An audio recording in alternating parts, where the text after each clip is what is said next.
जिन लोगों ने जुनैद को जिंदा जलाया के, नासिर को जिंदा जलाया के, मैं उनसे कह रखा हूं, उनके बाप से कह रखा हूं, अगर तुम्हारी मां ने तुमको दूध पिलाया के तो आओ सामने से मुकाबला करो। तुम झुंड बनाकर एक जुनैद को, नासिर को जिंदा जलाते हो।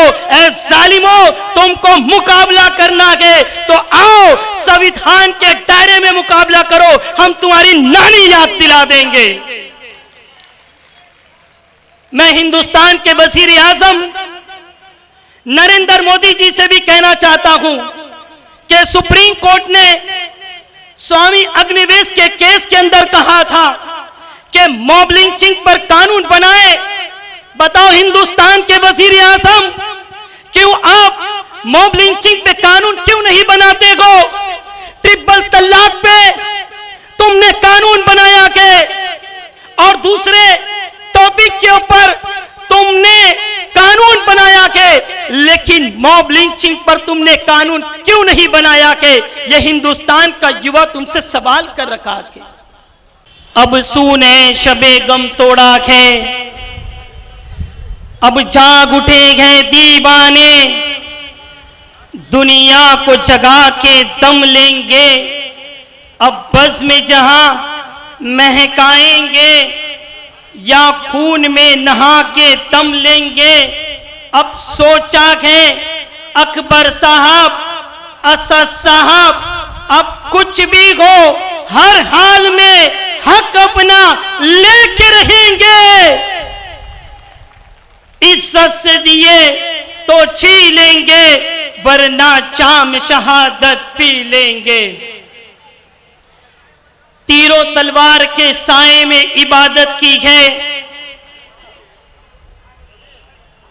जान से ज्यादा इस वतन से मोहब्बत की है। यौम आजादी की रस्मों को निभाई है हमने यहां,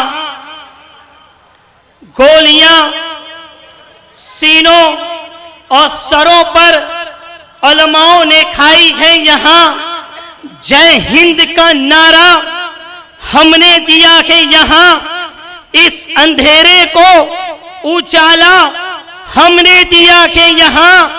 यौम आजादी का कासा पलट गया होता, अगर हम ना होते तो ये भारत भी मिट गया होता। स्टेज पे बैठे हुए मजलिस इत्तेहादुल मुस्लिमीन के नेशनल स्पोक पर्सन एडवोकेट वारिस पठान साहब, मुंबई महिला मजलिस इत्तेहादुल मुस्लिमीन की सदर रिजवाना ईसा खान साहिबा, खलीफा साहब, नासिर कुरैशी साहब व हाज़िरीन मजलिस इत्तेहादुल मुस्लिमीन, अस्सलामु अलैकुम व रहमतुल्लाहि व बरकातुहू।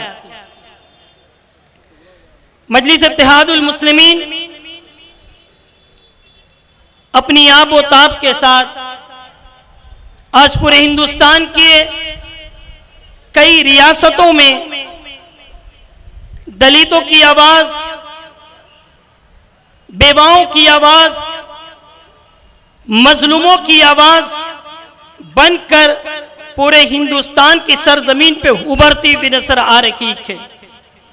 तो कुछ फिरका परस्त ताकतों को ये देखा नहीं जाता कि मजलिस इत्तेहादुल मुस्लिमीन दिन पर दिन अपनी आब व ताब के साथ पूरे हिंदुस्तान की सरजमीन पर उभरती हुई नजर आ रही है। तो कुछ जालिम लोग मजलिस इत्तेहादुल मुस्लिमीन पर ये इल्जाम लगाते हैं कि मजलिस बीजेपी की बी टीम है। असदुद्दीन अवैसी साहब, अकबरुद्दीन अवैसी साहब ये बीजेपी के एजेंट है, ये बीजेपी के हाथ बिके हुए है। सुनो, आज मैं मलाड की सरजमीन से जो लोग हमको कहते हैं कि ये बीजेपी से मिले हुए हैं, बीजेपी से बिके हुए गए, मैं मलाड की सरजमीन से उन जालिमों से कह रहा हूं, उनके बाप से कह रहा हूं, दुनिया में वो रकम नहीं बनी है जो बैरिस्टर असदुद्दीन अवैसी साहब को खरीद के दिखा सके। हाल ही के अंदर भारत की सरजमीन पर नासिर और जुनैद को एक ब्लोरो के अंदर डालकर जिंदा चला दिया गया। मैं जालिमों से पूछना चाहता हूं कि जुनैद और नासिर का कसूर क्या था, क्या गुनाह किया था? तुमने एक जानवर के साथ भी ये हरकत नहीं की जाती, तुमने इंसानों के साथ किया के मॉब लिंचिंग के शक्ल में तुमने किया के जिन लोगों ने जुनैद को जिंदा जलाया के, नासिर को जिंदा जलाया के, मैं उनसे कह रहा हूं, उनके बाप से कह रहा हूं, अगर तुम्हारी मां ने तुमको दूध पिलाया के तो आओ सामने से मुकाबला करो। तुम झुंड बनाकर एक जुनैद को, नासिर को जिंदा जलाते हो। ऐ जालिमों, तुमको मुकाबला करना है तो आओ संविधान के दायरे में मुकाबला करो, हम तुम्हारी नानी याद दिला देंगे। मैं हिंदुस्तान के वजीर आजम नरेंद्र मोदी जी से भी कहना चाहता हूं कि सुप्रीम कोर्ट ने स्वामी अग्निवेश के केस के अंदर कहा था कि मॉब लिंचिंग पर कानून बनाए। बताओ हिंदुस्तान के वजीर आजम, क्यों आप मॉब लिंचिंग पे कानून क्यों नहीं बनाते हो? ट्रिपल तलाक पे तुमने कानून बनाया के और दूसरे टॉपिक के ऊपर तुमने कानून बनाया के, लेकिन मॉब लिंचिंग पर तुमने कानून क्यों नहीं बनाया के? यह हिंदुस्तान का युवा तुमसे सवाल कर रखा के अगर मॉब लिंचिंग पर, अगर देश के वजीर आजम नरेंद्र मोदी जी अगर कानून बनाते तो जाहिद को जिंदा नहीं जलाया जाता। कश्मीर की सरजमीन पर जाहिद को जिंदा जला दिया गया, जुनैद को चलती ट्रेन के अंदर मार के फेंक दिया गया। अगर वजीर आजम, अगर आप कानून बनाते तो किसी की हिम्मत नहीं होती कि नासिर और जुनैद को कोई जिंदा जला सके। कहीं ना कहीं कोताही हमारी भी है कि हम इससे बेखबर थे। बड़े अफसोस के साथ मुझे यह कहना पड़ता है कि यही मलाड मालवानी की सरजमीन थी कि मुंबई की महिला प्रेसिडेंट रिजवाना खान साहिबा, जब हिजाब का मसला हुआ था कर्नाटका की सरजमीन पर, तो रिजवाना खान साहिबा को पुलिस के जरिए पुलिस स्टेशन में बैठा दिया गया। जिन लीडरों ने हमारी रिजवाना साहिबा को पुलिस स्टेशन में बैठाया था, आज रवीश मोमिन उनसे कह रखा है कि तुम प्रोटेस्ट करने से हमें रोक सकते हो, लेकिन रिजवाना खान साहिबा के जज्बात को तुम नहीं रोक सकते हो। हमारे दरमियान मजलिस इत्तेहादुल मुस्लिमीन के एमएलए कौसर मोहिउद्दीन साहब मंच पे तशरीफ ला रखे गए, हम उनका भी इस्तकबाल करते गए। एक आखिरी बात करके मैं गुजरना चाहता हूं कि यही महाराष्ट्र की सरजमीन थी कि महाराष्ट्र की विधानसभा के अंदर आज बहुत सारे न्यूज चैनल वाले बैरिस्टर असदुद्दीन अवैसी साहब से सवाल किया, क्या आपको उद्धव ठाकरे के साथ जो हुआ उसकी सहमति आपको नहीं है?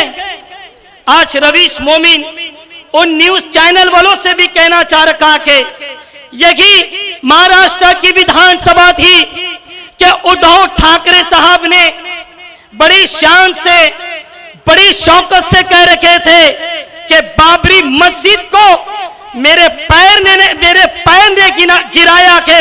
आज रवीश मोमिन मलाड की सरजमीन से कह रखा है कि उद्धव ठाकरे साहब, तुमने बड़ी शान से कहा था कि बाबरी मस्जिद को हमने गिराया के मैं बड़ी शान से कहता हूं कि मेरे खुदा ने तुम्हारी सरकार को जिल्लत के साथ गिरा दिया। मेरे अजीज दोस्तों और बुजुर्गों, हम आपको एक मैसेज देने के लिए आए हैं, एक पैगाम देने के लिए आए हैं कि मजलिस इत्तेहादुल मुस्लिमीन आपके दरमियान आ चुकी है। यह आपकी जमात है, यह आपकी अपनी जमात है। अगर कहीं पे भी दलितों पर जुल्म होता है, माइनॉरिटी पर जुल्म होता है, तो एक ही आवाज पूरे हिंदुस्तान में गुजरती है, वो मेरे और आपके सदर बैरिस्टर असदुद्दीन अवैसी साहब की आवाज है। मेरे अजीज दोस्तों और बुजुर्गों, आपके इलाके के इरफान खलीफा साहब और रिजवाना खान साहिबा आपके दरमियान दिन व रात मेहनत करते गए। आखिरी में मैं आप तमाम लोगों से यही रिक्वेस्ट करता हूं कि पूरी ताकत के साथ खलीफा साहब, नासिर साहब, रिजवाना खान साहिबा का आप सपोर्ट कीजिए, उनको ताकत दीजिए, उनको हिम्मत दीजिए। इंशाअल्लाह मैं बड़ी जिम्मेदारी से कह रहा हूं, अगर आप इन तमाम लोगों को ताकत दोगे, हिम्मत दोगे, हौसला दोगे, तो वो दिन दूर नहीं होगा कि मलाड की सरजमीन पर एक इनकलाब बर्पा होगा। जय हिंद, जय महाराष्ट्र।